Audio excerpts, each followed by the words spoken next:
bonjour. Je tiens à vous saluer, à vous remercier d'être venus aujourd'hui et remercier les organisateurs de cette manifestation. Une fois de plus, nous nous retrouvons pour défendre le vivant. Nous le faisons dans beaucoup d'occasions. Aujourd'hui, le thème de cette rencontre, c'est le loup.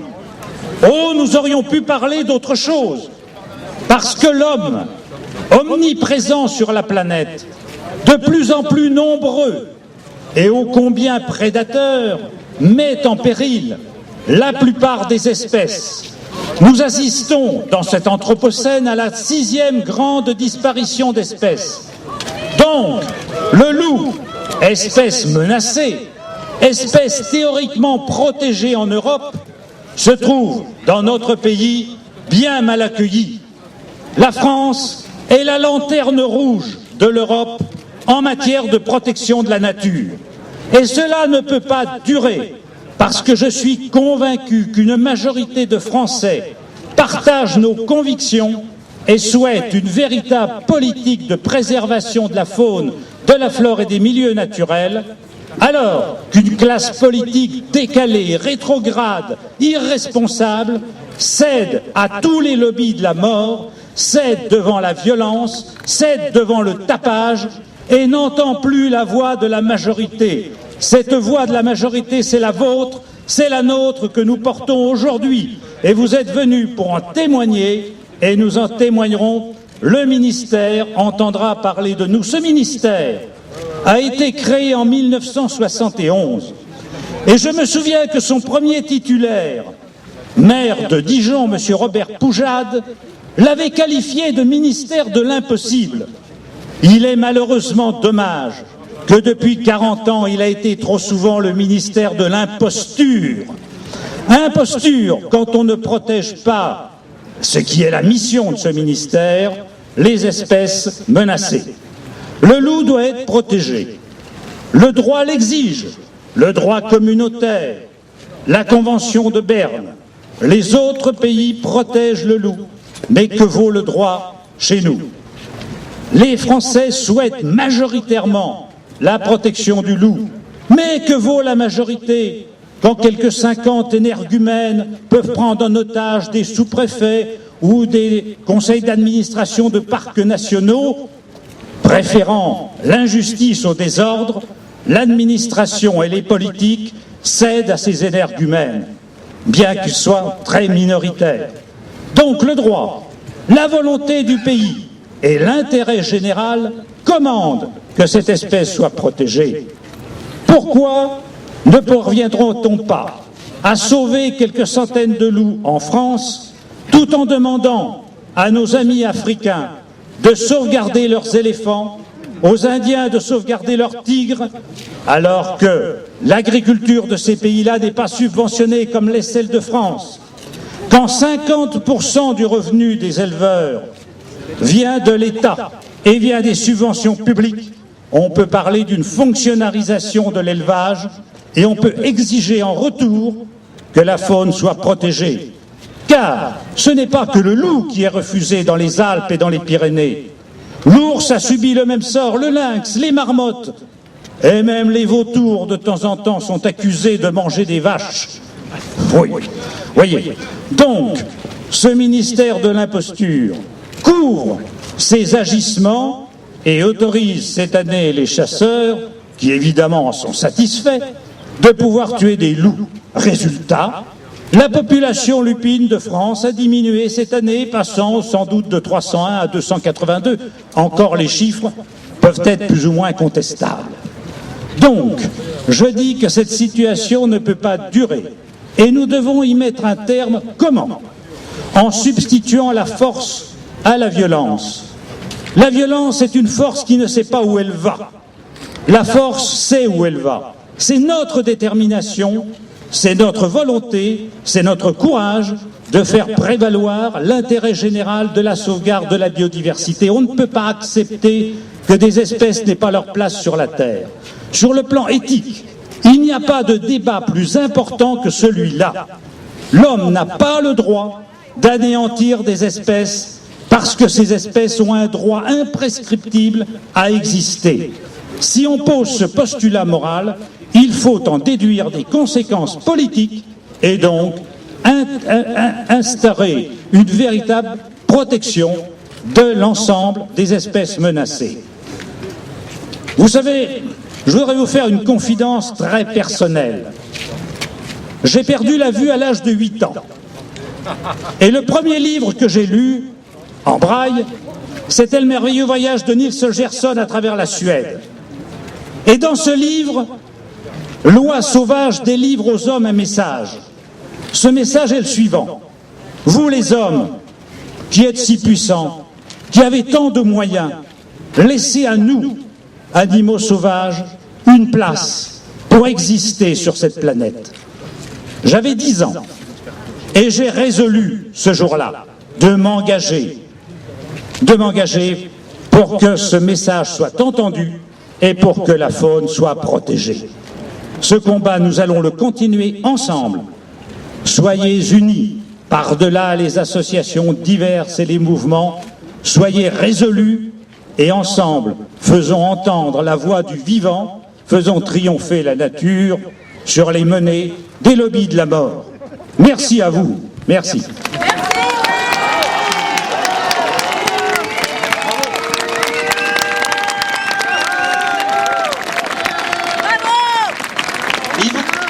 Voilà.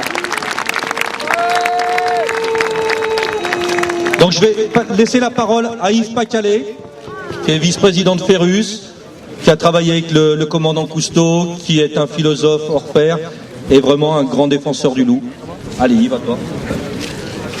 Oui, simplement quelques mots. C'est vrai que ça fait maintenant bien des années que j'ai commencé avec Cousteau et avec d'autres à défendre les beaux, les grands animaux, les animaux extraordinaires, les baleines, les dauphins, plus tard les requins.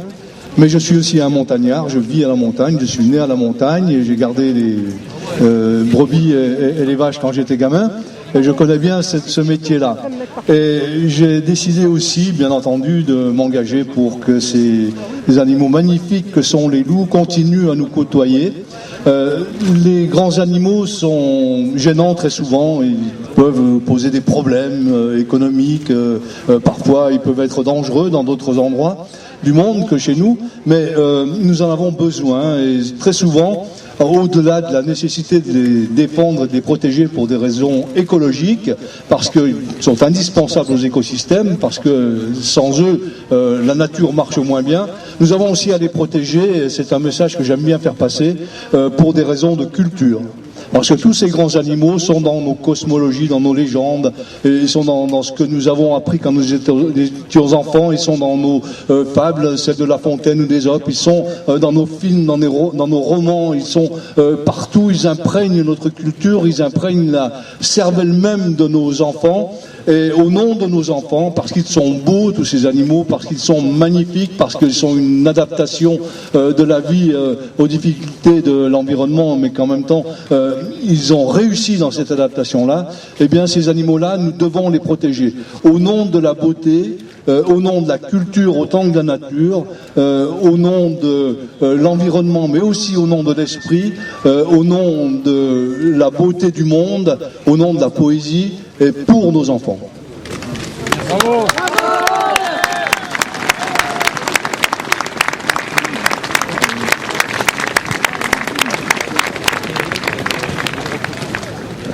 Voilà, Fabrice. Oui, Fabrice Nicolino peut-être. De Charlie. Ah bah voilà, donc Marc Giraud pour l'Aspace.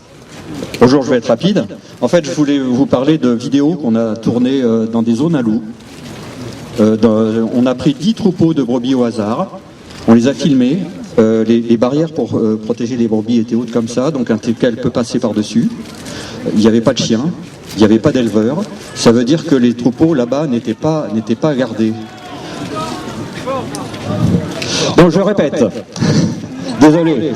Pour ceux qui sont devant, du coup, je représente l'ASPAS, l'Association pour la protection des animaux sauvages. Nous avons filmé au hasard 10 troupeaux en pleine zone à loups, 10 troupeaux de brebis. Les barrières étaient très basses, un teckel aurait pu sauter par-dessus, donc imaginez un loup. Il n'y avait pas de chien de protection, pas de présence humaine, aucune protection en bord de forêt alors qu'il y a des loups. Comment voulez-vous que le loup ne soit pas tenté de temps en temps? Donc déjà, les éleveurs, on n'est pas contre les éleveurs, c'est plutôt à l'État qu'on en veut. Hein. Comment voulez-vous, si les éleveurs ne jouent pas le jeu, qui touchent les subventions publiques, c'est-à-dire l'argent des contribuables, de nous-mêmes, mais qui ne jouent pas le jeu de protéger leurs troupeaux, comment voulez-vous qu'il n'y ait pas de problème? Donc pour protéger les troupeaux, il ne faut pas chasser les loups, il faut protéger les troupeaux. Voilà, merci. Bravo.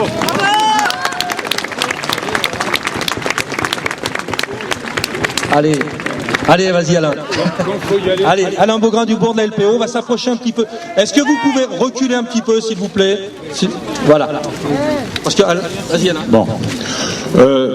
Qu'est-ce que je peux ajouter de ce que j'ai entendu auprès de chacun d'entre vous en arrivant ici?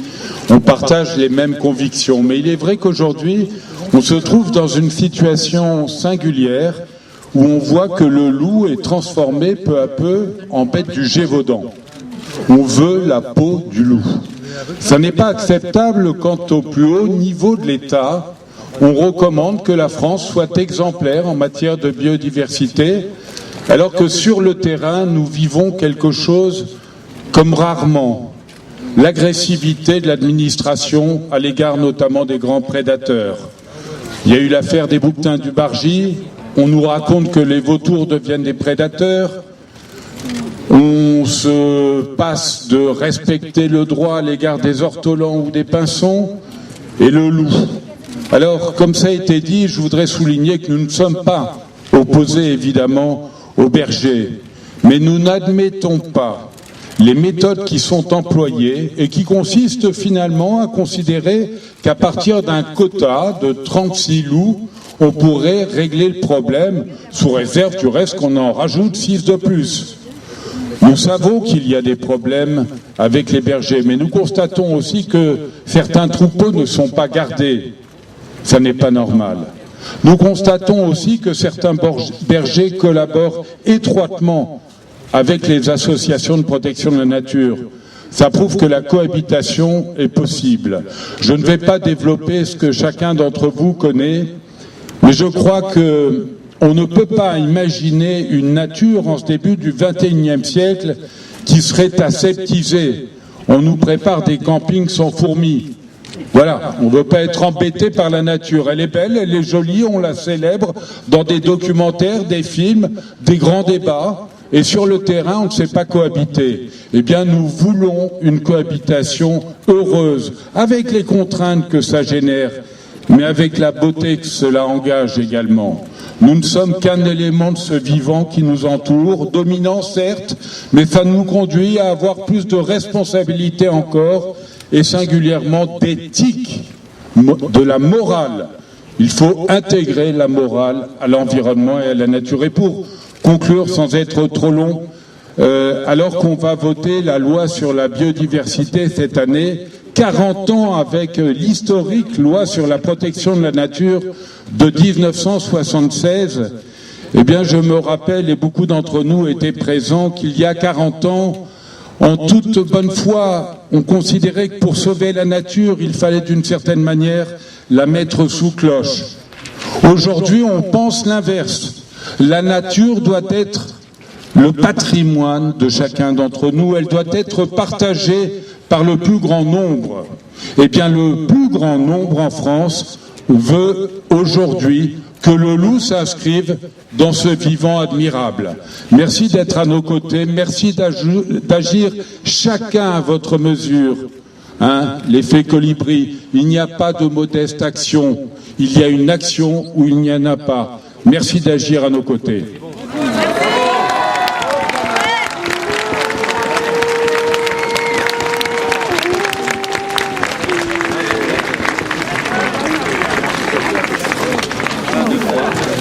Ah voilà, ça remarche. Donc voilà, et Paul Watson de Sea Shepherd, donc qui était très attendu. Ah, il est drôlement plus populaire que moi. Est-ce que vous pouvez vous reculer un petit peu? Les gens du fond ne voient rien du tout. Merci au moins d'ouvrir un petit peu, même si vous restez sur la plateforme, mais reculez un petit peu. Reculez moins d'un mètre, s'il vous plaît. Non, non, il y a... Oui, mais bon, c'est pas en poussant en avant, vous allez vous faire apprécier. Hein. Welcome, everybody. There are more people here today than there are wolves in all of France. Bonjour tout le monde, il y a plus de personnes ici qu'il n'y a de loups dans toute la France. C'est vrai. And in France, we have 23 million sheep. Et en France, on a 23 millions de Moutons. 23 millions de brebis.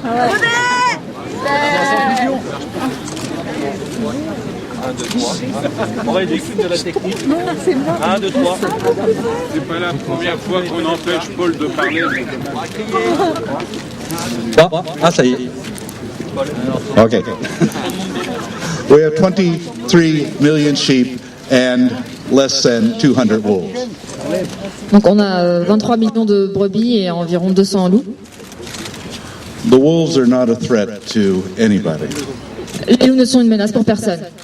I've lived amongst wolves in Alaska and the Yukon, J'ai vécu parmi les loups en Alaska et dans le Yukon.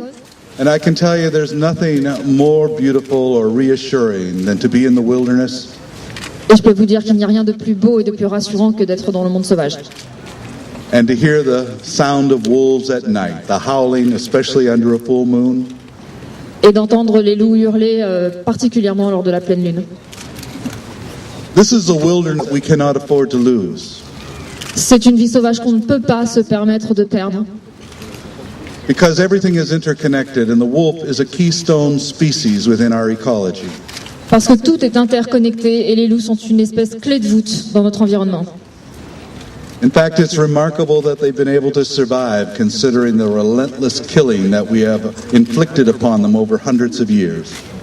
En fait, c'est incroyable qu'ils ont réussi à survivre jusqu'ici si on considère l'acharnement avec lequel on les a exterminés au cours des siècles derniers.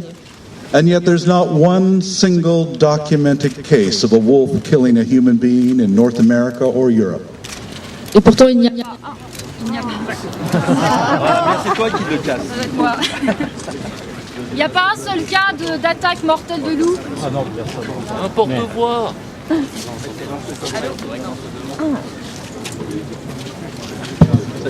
C'est bon. Bon, ça doit être moi, je fais quelque chose. Il n'y a pas un seul cas d'attaque mortelle de loup sur un être humain, que ce soit en Amérique du Nord ou en Europe. Each and every one of us would be very upset if our dog was shot by somebody else. N'importe qui serait très choqué si leur chien était abattu par quelqu'un. The wolf is God's dog. Et pourtant, les loups sont en quelque sorte les dieux des chiens. And I don't think it's very respectful to be shooting God's dog. Alors, bon. Après, il y a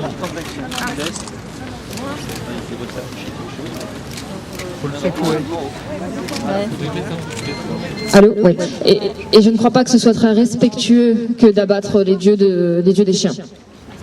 So I would like to join with me to pay tribute to God's dog.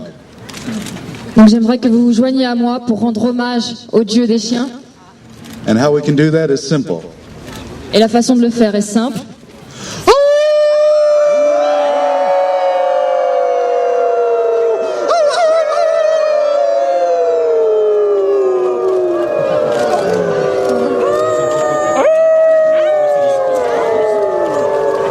And that's a sound that we do not want to see removed from this planet. Et c'est un son qu'on ne veut pas voir disparaître de cette planète. Non. There is a law against killing wolves, Il y a une loi contre l'abattage des loups. and the government of France should respect that law. Et le gouvernement français devra respecter cette loi. Thank you. Merci.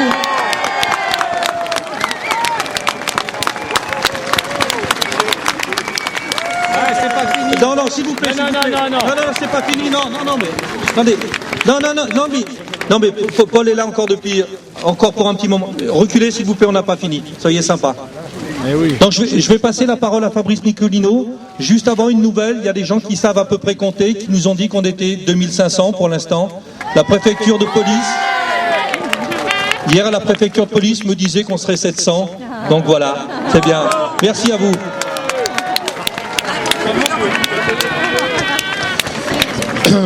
Je vais être rapide, parce que vous avez déjà entendu beaucoup de discours. Moi, j'ai la chance d'avoir beaucoup marché en France, dans des endroits reculés, et dans des endroits sauvages, disons-le, et pendant des années. C'était il y a longtemps, mais je m'en souviens encore. Et je voudrais déjà dire un premier mot. Je déplore, moi, qu'on fasse la confusion, et y compris chez certains de mes amis d'ailleurs, entre berger et éleveur. À chaque fois qu'on prononce le mot berger, pratiquement on arrache une larme à l'interlocuteur qu'on a en face de soi. Or des bergers, au sens qu'a ce mot, il y en a pratiquement plus en France, ou il y en a très peu. En revanche, il y a des éleveurs. Un de mes souvenirs personnels, ça remonte à une vingtaine d'années, c'était dans les Alpes-Maritimes où on a tué beaucoup de loups ces derniers mois. C'était au col de Turini. Et c'était, je ne sais plus à quelle altitude c'est, disons 1800 mètres, je ne sais plus très bien. En tout cas, c'était au mois de décembre, il y avait 10 cm de neige au col de Turini, et il y avait un troupeau de brebis qui était laissé purement et simplement à l'abandon dans cette neige et dans ce froid. Et de cette date-là, j'ai compris, moi, personnellement, concrètement, et aussi après beaucoup de discussions, qu'il y avait une très grande différence entre éleveurs et bergers. Donc j'ai eu cette chance de voir la France, et qu'est-ce que j'ai pu voir au fil de ces années? Eh bien, quelque chose de très paradoxal. La France paysanne a disparu, vous le savez, il y a des millions de paysans qui ont tout simplement disparu. Il en reste peut-être 600 000, peut-être moins, peu importe. En tout cas, il y a beaucoup de territoires en France, et ça je vous garantis que c'est vrai, beaucoup de territoires qui ont échappé à l'emprise humaine, qui sont embroussaillés, qui sont embuissonnés, qui sont reforestés. Et au total, je pense qu'il y a des millions d'hectares aujourd'hui en France qui échappent complètement à l'emprise humaine, et c'est une des raisons de fond pour lesquels le loup est revenu naturellement d'Italie. Il y a de l'espace en France, beaucoup d'espace. Et la question qui nous est posée, elle est relativement simple et même limpide. Est-ce que les hommes sont prêts à partager l'espace qui avec... Il ne faut pas dépasser un seuil.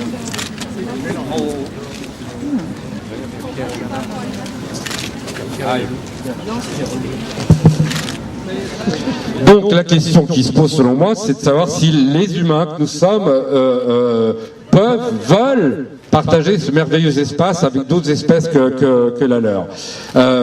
Moi, comment dire, je dirais que ce qui me frappe le plus peut-être dans l'histoire qui nous occupe aujourd'hui, c'est qu'un droit supérieur doit s'exercer en faveur du loup. Un droit supérieur, y compris, j'ose le dire, à celui des éleveurs. Non pas qu'il faille mépriser et refuser la discussion avec les éleveurs, mais vraiment, j'en suis convaincu, il existe un droit supérieur qui est celui tout simplement de la vie sur Terre, de la diversité de la vie sur Terre. Et je souhaite, avec d'autres, mais je souhaite ardemment que la biodiversité qui est dans toutes les bouches officielles, dans toutes les conférences, chez tous les présidents, de quoi que ce soit, ce mot de biodiversité devienne quelque chose de réel, vivant, quelque chose de partagé, de populaire. On en est là, il faut que le mot biodiversité peut-être devienne autre chose que ce qu'il est, en tout cas qu'il soit approprié par nous tous les humains. Et je veux dire une dernière chose sur le loup lui-même. Moi, ce retour depuis l'Italie, évidemment, m'a frappé énormément, comme beaucoup d'autres. C'est un animal stupéfiant. Imaginez quand même imaginons qu'il ait été de retour en France au début des années 90. En tout cas, c'est la première fois qu'on l'a aperçu, c'était en 92. Eh bien, depuis cette date, il reconquiert, disons qu'il reconquiert un à un tous ces territoires historiques de façon stupéfiante. L'arc alpin, bien sûr, il est au nord dans la Marne probablement, mais au sud, il a réussi à franchir des barrières colossales comme la vallée du Rhône, le Rhône lui-même, la voie de chemin de fer, l'autoroute. Il est passé dans les Cévennes, il est dans les Cévennes au sens le plus large, ce qui est un territoire, Dieu sait, historique. Il n'y a plus de micro.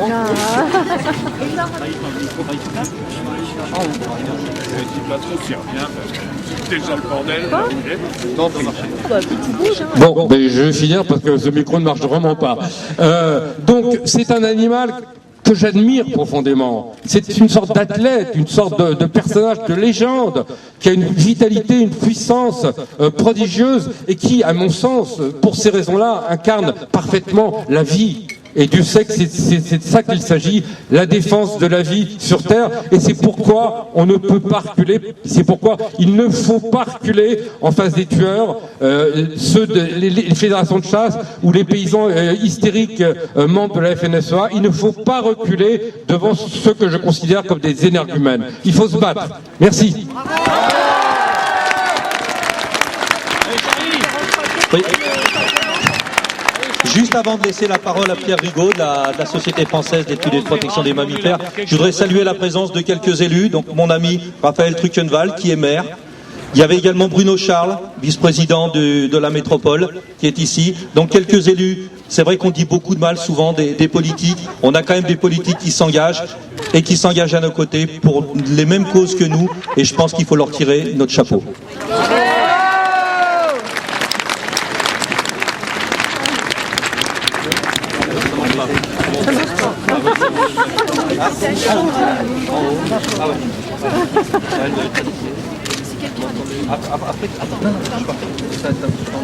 D'accord.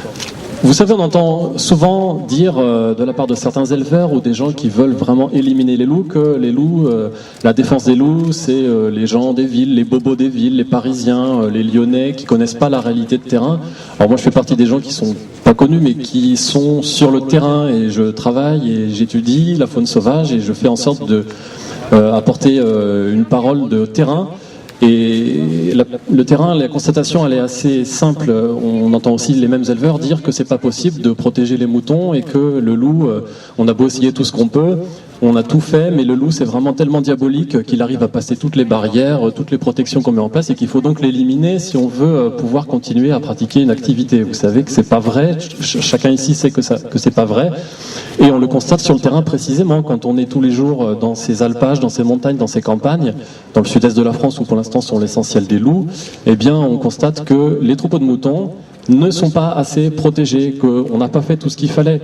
Et comment pourrait-on imaginer en France au XXIe siècle, on fait des tas de choses hallucinantes, on va dans l'espace depuis très longtemps, on va explorer les fonds marins, on fait des technologies de fous, et on ne serait pas capable d'élever des moutons dans la nature, si on fait le choix d'élever des moutons, hein, c'est là qu'est l'enjeu, eh bien on ne serait pas capable de le faire en empêchant que les loups attaquent les moutons. Donc c'est évidemment absurde. Et on a montré ça sur le terrain. Il y a des vidéos qui ont été diffusées par l'ASPAS qui montrent bien les carences en termes de protection des troupeaux. Donc la réalité de terrain, les histoires de loups qui attaquent l'homme, de loups qui n'ont plus peur de l'homme, qui s'approchent jusque dans les cœurs des villages, qui menaceraient nos enfants, etc.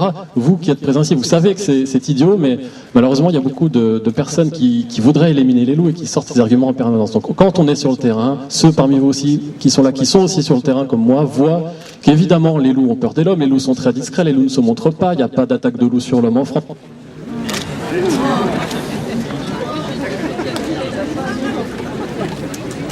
Il n'y a pas d'attaque de loup en France de loup sur l'homme en France depuis que les loups sont revenus. Donc faisons confiance aux scientifiques, aux naturalistes, aux associatifs qui connaissent la réalité de terrain et qui peuvent apporter un témoignage qui est tout à fait utile par rapport aux contre-vérités qui sont colportées par certains qui voudraient bien éliminer les loups. Mais quand bien même il faudrait aussi écouter la parole des gens des villes, c'est évidemment éminemment important parce que les éleveurs ils vivent aussi grâce à l'argent qui est apporté par les subventions qui sont massivement données et qui passent par la population globale. Donc vous tous qui êtes là, c'est vous qui avez le pouvoir de demander ce que voudrait la société française et les citoyens. Et si les gens veulent protéger les loups, ça a beau être des gens des villes ou des gens des campagnes, c'est eux qu'il faut écouter et pas l'infime minorité des personnes qui voudraient éliminer les loups. C'est tout ce que je voulais vous dire. Bravo. Merci Pierre. Juste pour finir, la dernière prise de parole ici, les autres auront lieu place Guichard tout à l'heure, quand on aura fini le cortège. Donc Marie-Paule de Tiersan, la présidente de la LPO Rhône-Alpes. Alors moi je vais être très rapide. Je vais d'abord m'adresser aux nombreuses femmes présentes aujourd'hui. Et surtout, vous invitez, vous les citoyens, c'est vous qui avez le pouvoir. Aujourd'hui, c'est l'État qui doit prendre ses responsabilités. Mais c'est vous. Ça y est, on coupe la parole. Mais c'est nous les citoyens qui avons le pouvoir. N'oubliez jamais cela. Et si nous voulons quelque chose, nous pouvons l'obtenir. Et la seule voie possible, c'est de toujours aller voter. Bravo. Merci. Voilà, on va mettre le cortège en place, ça va nous prendre 5 minutes. Essayez vraiment de vous discipliner. Il y aura une banderole de tête, on a besoin d'un représentant de chacune des associations qui est appelé à manifester. Et il y aura les 4 personnalités. Si vous voulez faire des photos, vous vous mettez devant, mais laissez-nous mettre en place le cortège. Merci.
Ça marche, sentiment distingué. Dis-moi, je vais faire ici quelque chose.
Pourquoi tout le monde se tait?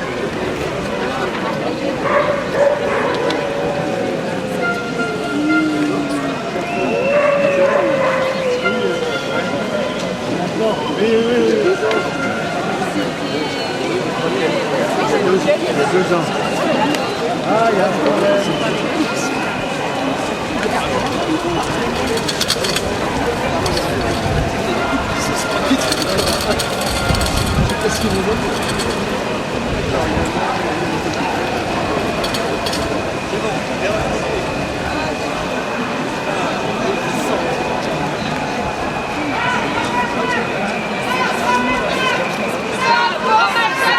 Stop